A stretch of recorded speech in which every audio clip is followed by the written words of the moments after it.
আমি নরমালি এইভাবে ইন্ট্রো করি না, কিন্তু আমি এখন ঝুলছি একটা গুহার 100 ফুট নিচে, যেটা মাটির নিচে 5 কিলোমিটার জুড়ে বিস্তৃত আছে। আর আমরা এটা পছন্দ করি বা না করি, যখনই আমি আর আমার বন্ধুরা মাটি টাচ করলাম, আমরা অফিসিয়ালি এখানে আগামী 7টা দিন কাটাতে চলেছি। বাবারে, এটা আমার জীবনে করা সবথেকে ভয়ঙ্কর জিনিস। প্রথমত, আমাদের এখন এখান থেকে অনেকটা দূরে যেতে হবে। কেন? যদি ঝড় বৃষ্টি হয় তাহলে এই পুরো জায়গাটা জলে ভরে যেতে পারে, আর সমুদ্রের মতো ঢেউ এসে সবাইকে ভাসিয়ে নিয়ে যেতে পারে। সেই জন্য আমাদের আরো ভিতরে যেতে হবে একটা বেস ক্যাম্প বানানোর জন্য। ভাই এটা পুরো পাগলাম। এটা একটা অন্য জগৎ মনে হচ্ছে। এই কেভ এন্ট্রান্সটা হয়তো দেখতে সুন্দর, কিন্তু দেখে যা মনে হচ্ছে আসলে তা নয়। আর আমরা হয়তো জানি না যে আগামী 7টা দিন আমাদের জীবনের সব থেকে কঠিন সময় হতে চলেছে। সব থেকে বাজে ডিসিশন। ঠিক আছে, আর কিছুক্ষণের মধ্যেই অন্ধকার হতে চলেছে। ক্যাম্প না করলে আমরা বিপদে পড়বো। আমরা কোথায় যাচ্ছি সেটা কি বলবে? আমাদের ক্যাম্প সেটআপের জন্য একটা ফ্ল্যাট গ্রাউন্ড খুঁজতেই হবে। কেভের ভেতরে ঢোকার পরে আমরা এমন একটা জায়গা খুঁজে পেলাম যেটা অনেকটা উঁচুতে থাকায় আমরা জল থেকে সুরক্ষিত থাকতে পারবো। তার মানে এটা ক্যাম্পের জন্য পারফেক্ট। পারফেক্টটা একটু বেশি হয়ে গেল। মোটামুটি বলা যেতে পারে। ঠিক আছে, ক্যাম্পের জন্য মোটামুটি। প্রথম দিনের বাকিটা আমরা কাটিয়ে দিলাম আমাদের জিনিসপত্র আনতে। প্রত্যেকটা ব্যাগ ছিল, কিন্তু কাল আর ম্যাক এটা কতটা গভীর সেটা দেখানোর চেষ্টা করলো। ভাই এটা দেখতে দারুণ লাগছে। তুমি কি নদীটাকে পার করতে পারবে? কিন্তু ওরা এটা জানে না যে এই রিভারটা এই কেভের গোটাটাই জুড়ে আছে। তার মানে এর মধ্যেও আমাদের কিছুটা সময় কাটাতে হতেই পারে। ওই তো ওরা এসে গেছে। এসো। তোমরা রান্না করে রেখেছো তো? হ্যাঁ, রান্না করেছি। ঠিক বলেছ। একটা নতুন বাড়ি, ঠিক বলেছি তো? একদম। এখন আমাদের একটা ছাদ আছে। আর এটা তো দারুণ। জিমি রান্না বেশ ভালোই আর করেছে। আমরা আমাদের ফায়ার পিটটাকে এই সুন্দর জায়গাটাতে নিয়ে এসেছি। জায়গাটা কেমন? বেশ গরম। আরামদায়ক। এই পাথরগুলো গরমটাকে ধরে রাখবে এবং ওপর থেকে যে পি পড়ছে সেগুলোকে আটকে দেবে। ওটা পি নয়। তাহলে ওটাকে কি বলবো? যদি জানি না, হয়তো বৃষ্টির জল হবে বা না, এটা বৃষ্টি নয়, না, পাথর মানে ইয়ে তুমি করছে। এই একটু উপরে দেখাও। তুমি মেঘ দেখতে পাচ্ছো? পাথর দেখা যাচ্ছে। এটা বৃষ্টি নয়, রক পি। Rock P. ঠিক আছে, রক পি। ঠিক আছে, এটা রক পি। আর একটা শুকনো রাত ঘুমিয়ে কাটাবার পরে আমরা ঠিক করলাম জো আমাদের সার্ভাইভাল এক্সপার্ট, তাকে নিয়ে আমরা কেভের শেষ প্রান্ত অব্দি যাব। Cave, cave cave, cave, cave cave. Cave. দেখা যাক আমরা কেভের কতটা গভীরে যেতে পারি। তোমরা কিন্তু মনে রাখবে আমরা সবেমাত্র কেভের এন্ট্রান্সের দিকেই আছি, আর আমাদের ইচ্ছা এই কেভের শেষ প্রান্ত অব্দি যাওয়া, অবশ্যই না মরে গিয়ে। ও মাই গড, এটা তো খুবই স্টিফ। আরে এটা তো সবে শুরু। আমরা কেভের আরো গভীরে এসেছি। তোমরা সবাই সাবধানে আসবে। এটা খুবই ছোট জায়গা, আমার মনে হয় না এখান থেকে আমি যেতে পারবো। কেভ এক্সপ্লোরের ইন্টারেস্টিং জিনিসটা হলো যা হোক করে আমাদের এই ছোট্ট ফাঁকগুলোর মধ্যে দিয়ে এগিয়ে যেতে হবে। ও মাই গড, খুব ছোট জায়গা। আর তারপরেই খুব বড় একটা জায়গা আসবে, সেটা এতটাই বড় যে কিছু না দেখতে পাওয়ার জন্য এটা করতে হলো। হয়ে গেল। তোমরা নিশ্চয়ই জানো কেভের মধ্যে শাওয়ার করা সম্ভব নয়। আমাদের অনেকটা পথ হেঁটে সাবধানে আগের রিভার বেডের কাছে পৌঁছতে হলো। ও মাই গড।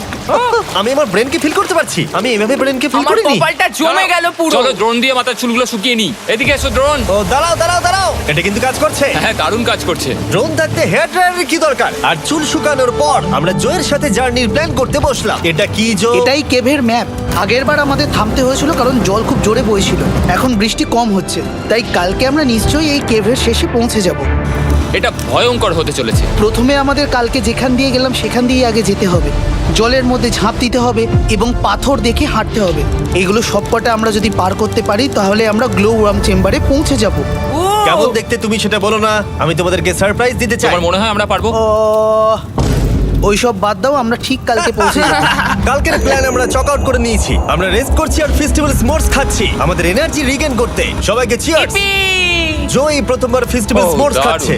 জো সত্যি কথা বলবে। এটা দারুণ। তাহলে ভালো লাগলো?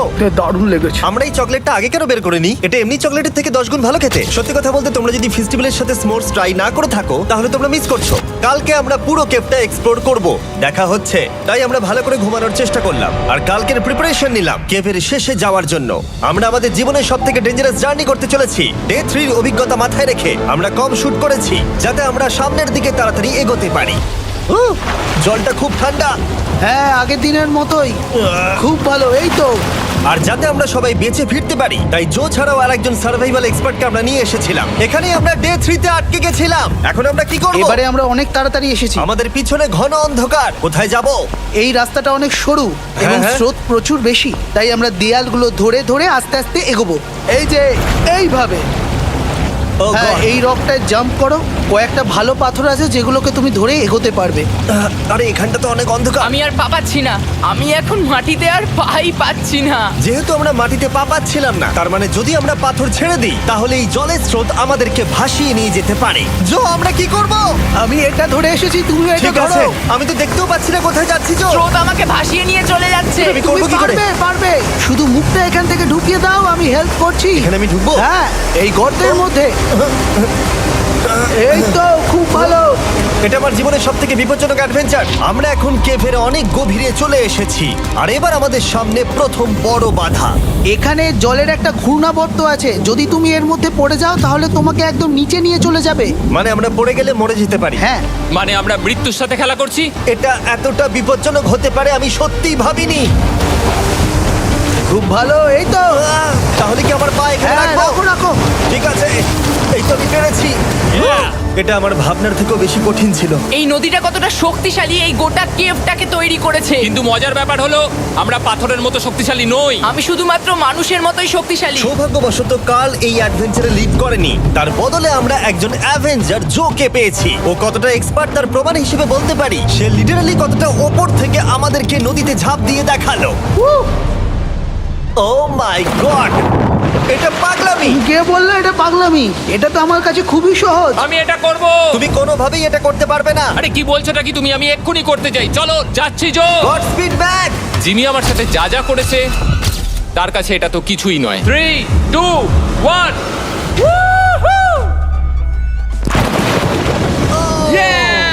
তুমি করবে? না, আমরা না এগুলো শেষ পর্যন্ত যেতে পারবো না। ও মাই গড, আমাদের নিচের দিকে যেতে হবে। আমরা সবসময় স্রোতের উল্টো দিকে কেন যাই? এখন শুধু আমি ভেসে ভেসেই যেতে পারবো, আর কিছু না। এই জলের তলায় অনেক ধারালো পাথর আছে, তোমরা সেগুলোকে দেখতে পাবে না, তাই সাবধানে পা ফেলবে। ও মাই গড, আবার এটা গভীর আরে হচ্ছে। আমার পা তো কিছুর উপরে রাখতে হবে। ছোট পাথরগুলোই একমাত্র বাধা ছিল না, মনে হচ্ছে আমাদের প্রতিটা পদক্ষেপে। ও ভাই, আমি কিচ্ছু দেখতে পাচ্ছি না। এটা খুব ভয়ঙ্কর। কেভটা আরো অন্ধকার হয়ে আসছিল এবং আরো সরু। আর তখন আমরা জানতাম না যে আমরা ফিনিশ লাইন অবধি পৌঁছতে পারবো কিনা। আমি ক্লান্ত হয়ে পড়েছি। এই কেভে আরো কঠিন বাধা আসার আগে তোমাদেরকে আমি কিছু দেখাতে চাইবো। জো, তোমার ব্যাগটা দাও। Thank you. তুমি জানো এর মধ্যে কি আছে? না, জানি না কি আছে। Brand new mister beast lab swamp. সত্যি কথা বলছি, গত 5 ঘন্টা ধরে যেহেতু আমি অনেক পরিশ্রম করেছি, তাই কোনো মতেই এখন এটা আমি বলার মতো অবস্থায় নেই। তাই এটা শুট করার 1 মাস পরে আমি পুরো কেপ সেটটা তৈরি করলাম ফিউচার জিমি নেম ট্যাগ দিয়ে। তারপরে বললাম, হে, আমি ফিউচার জিমি, আর আমি এখন তোমাদেরকে বলবো brand new toy line of mister beast lab swamp সম্পর্কে। এটা একটা কালেক্টিবল টয় লাইন, আর এখানে 119টা ইউনিক ডিজাইন ক্যারেক্টারও আছে যা তোমরা কালেক্ট করতে পারো। আর সব এখানে যে আলো তোমরা দেখতে পাচ্ছ সেগুলো আসলে ছোট্ট ছোট্ট বায়োলুমিনেসেন্ট গ্লো ওয়ার্ম তৈরি করেছে। এটা দেখতে অনেকটা মিল্কি ওয়ে গ্যালাক্সির মতো লাগছে। ওয়াও! আর এই মুহূর্তটা, এই ভিউ, সত্যি বলতে এই ট্রেকের সমস্ত ক্লান্তি যেন দূর করে দিল। এখানে অবধি পৌঁছানো যেন সত্যি একটা অ্যাচিভমেন্ট ছিল। কিন্তু এখন আমাদের যাত্রা শেষ হয়নি, কারণ আমাদের এখান থেকে এখন বেস ক্যাম্পে ফিরতে হবে। আজকে ডে 6 হতে চলেছে, এখনো ওরা আসেনি আর আমি খুব ক্লান্ত।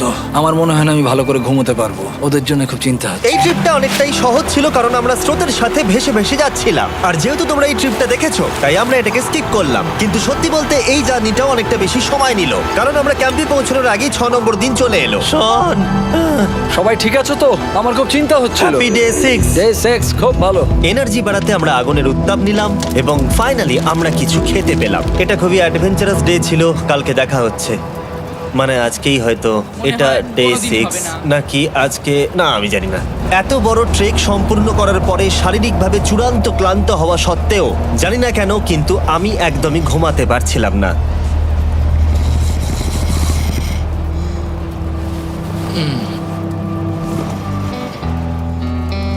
আমি 7 দিন সলিটারি কনফাইনমেন্টে কাটিয়েছি, কবরে কাটিয়েছি, 7 দিন রাফটে থেকেছি। কিন্তু সত্যি কথা বলতে এটা সবার থেকে বেশি কঠিন ছিল, কারণ সব সময় ভিজে, ঠান্ডা, প্রত্যেক মুহূর্তে এই পাথরগুলো শরীরে ব্যথা দিচ্ছে।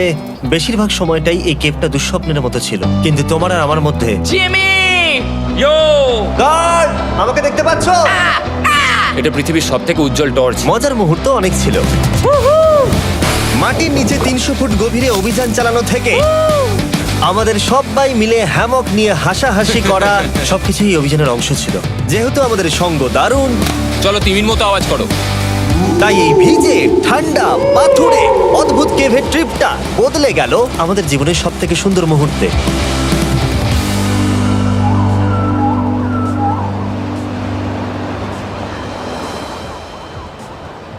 আমরা এখান থেকে যাব না যতক্ষণ না সবকিছু তোলা হচ্ছে, আর আমি সবকিছু বলেছি মানে সবকিছুই। চলো এবার বেরোনো যাক। আর যখন আমরা মাউথ কেভে আবার ফিরে এলাম, ভাই ওপরটা দেখতে দারুণ লাগছে, তখন জয়ের জন্য একটা সারপ্রাইজ ছিল। বেরোনোর আগে জো, আমরা তোমার কাছে কৃতজ্ঞ। তাই এই নাও 50,000 নিউজিল্যান্ড ডলার, 10,000 করে প্রত্যেক জনের প্রাণ বাঁচানোর জন্য। Oh my god, thank you so much Jimmy. Thank you Joe. Love you Joel. এবার আমাদের সব কাজ হয়ে গেছে, চলো বেরোনো যাক। 7টা দিন পরে আমরা ফাইনালি এখান থেকে বেরোচ্ছি।